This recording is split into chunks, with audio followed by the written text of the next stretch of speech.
debate exibido na Globo News escancarou uma fissura interna na leitura que parte da emissora vem fazendo sobre o caso Banco Master. Otávio Guedes desmontou a tese sustentada por Malu Gaspar de que o ex-ministro da Justiça Ricardo Lewandowski teria uma culpa priorística na rede de corrupção do banqueiro Daniel Vorcaro. O clima tenso entre os brothers expôs não apenas divergências de interpretação, mas também o desgaste de uma narrativa construída a partir de fontes em off que, aos poucos, começa a ruir.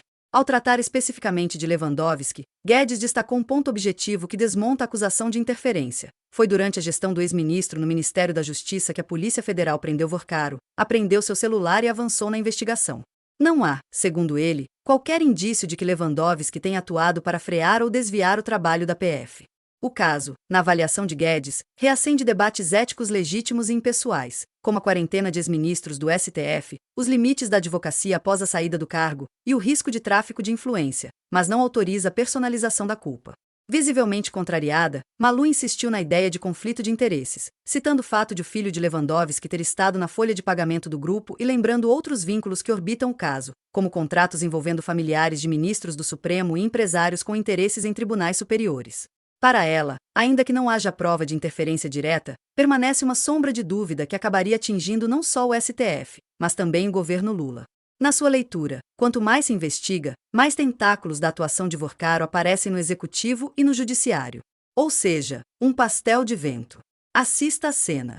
Lewandowski confirmou que prestou consultoria jurídica ao Banco Master, mas diz que parou de atuar nos casos relacionados ao seu escritório depois de assumir o cargo no governo Lula. Está muito claro, Júlia, que a partir de 2024, quando o Banco Master já dá sinais de fraqueza, ele tentou montar uma rede de apoio de pessoas influentes, de pessoas que ele julgava influentes. Então é nesse contexto que entra o contrato com a mulher do Alexandre de Moraes, é nesse contexto que entra o ex-ministro Lewandowski, é nesse contexto que entra o Temer. A questão é se essa rede funcionou e se essa rede funcionou dentro da legalidade. Então, vou falar, por exemplo, do caso do ex-ministro Lewandowski. Lewandowski é contratado, vai ser ministro da Justiça. Está sob responsabilidade do ministro Lewandowski a Polícia Federal. Foi durante... O Lewandowski tem a favor dele o fato de que foi na gestão do Lewandowski em que a Polícia Federal prendeu o Vorcaro, prendeu o celular e tocou a investigação. O que se tem, paralelamente isso, é uma saudável discussão ética. Como é que se deve haver uma quarentena para ministros do STF, qual é esta quarentena? Hoje ele não pode atuar em causas no Supremo. E outra questão é a questão, por exemplo, você sai da sociedade, foi o que o ministro Lewandowski fez ao assumir o Ministério da Justiça, mas o sobrenome dele continua no escritório de advocacia, não só do Lewandowski, mas como de todos. Qual é o limite do tráfico de influência e qual é o limite do legítimo exercício da advocacia? Então,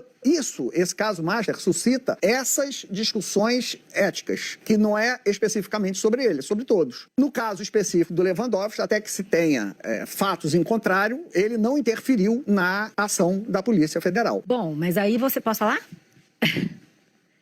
Tá, bom, mas acho que é uma questão aí, Otávio. Uma coisa é ele não ter interferido nessa ação da Polícia Federal agora. Você tem um ministro da Justiça com quem você possa conversar e que já teve na sua folha de pagamento, o filho desse ministro está na folha de pagamento, isso denota um conflito de interesse que até é meio impressionante que a Comissão de Ética do governo não tenha pegado isso. Quando o ministro Lewandowski assumiu o cargo, a gente até publicou na época no Jornal Globo uma matéria mostrando os cargos e contratos que ele ia deixar. Ele tinha também um contrato de consultoria com a JF, que também teve lá uma sociedade com o resort do Toffoli. Esses empresários que têm questões em tribunais superiores, eles estão fazendo o jogo deles, que é tentar abrir portas e conseguir acesso privilegiado a todas essas pessoas. Essas autoridades têm que saber o valor que isso tem e se proteger, porque agora, tendo o Lewandowski interferido na investigação ou não, aparentemente ele não interferiu em nada, fica uma sombra de dúvida.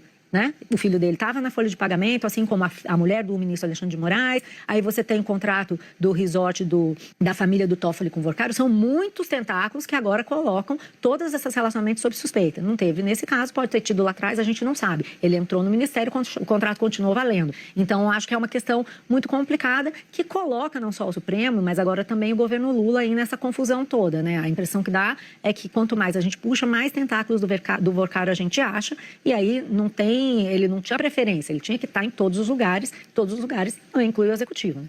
Sim, mas deixa eu só então organizar a minha...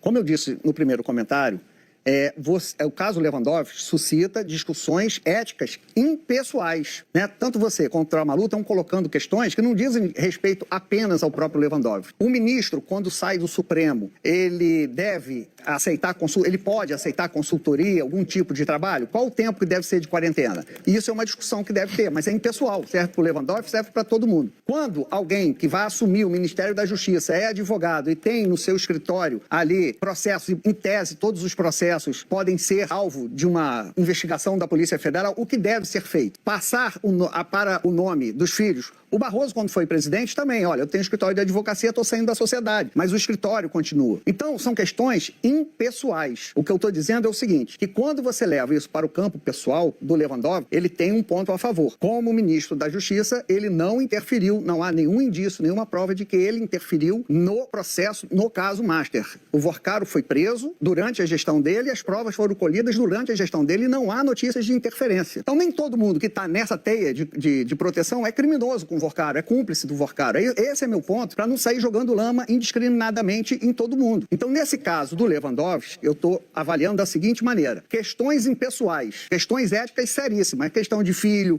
escritório para filho, quarentena de ministro do STF, tudo. Agora, quando a gente bota no CPF do Lewandowski, o fato que eu acho que todos nós temos é que, enquanto ministro da Justiça, não há qualquer indício de que ele tenha interferido na ação da Polícia Federal. Sim, o que a gente está vendo é que ele, Vorcaro, a rede do Master, buscava justamente igualar tudo isso. Ele tinha que ter, a impressão que eu tenho é que ele tinha um mapa, a impressão não, certamente ele tinha um mapa de Brasília e do Executivo e de onde ele tinha que estar para poder marcar as audiências que ele precisava, resolver os problemas que ele precisava resolver. E aí o Lewandowski era uma figura-chave, porque ele era um ex-conselheiro, ele era um ex-ministro do Supremo Tribunal Federal e ministro da Justiça chegando prestigiado. Então é aquela coisa, deixa ele ali ganhando um mensal, porque se eu precisar eu aciono. Precisou, acionou, isso a gente ainda não sabe. A gente sabe que a investigação da Polícia Federal andou como deveria. Na live do meio-dia desta sexta, Kiko Nogueira comentou sobre o caso. Falso moralismo. Eu queria dizer ingenuidade, mas eu acho que assim, o jornalista de cativeiro, ele não tem muita visão das coisas, e aí fica limitado mesmo a uma coisa provinciana, estúpida, também colonizada, que tenta o tempo todo emular exemplos americanos, tal, só que dessa maneira tosca. Então, parte do princípio de que todo mundo é corrupto. Tá, beleza. Aí ela tem a informação de uma fonte que se revelou verdadeira a respeito do contrato da mulher do ministro Alexandre de Moraes com o Banco Master. Maravilha, tal. Isto posto, o que você tem para provar que houve crime? Nada. Mas você vai cavocando e vai levantando suspeitas, sombras de dúvida. Tá? E, claro, por quê? Porque são os tentáculos dessa grande organização, né, que comanda o Brasil, que é, no final das contas, o governo petista. Tá? É aí que ela quer chegar. É aí que ela quer destruir de fato. E o Lewandowski é a porta de entrada. Era o Vorcaro fazendo o que ela mesma está falando, mapeando Brasília e procurando pessoas chaves para ele agradar. O que ela faz o trabalho dela? Cria uma rede também. Mapeia.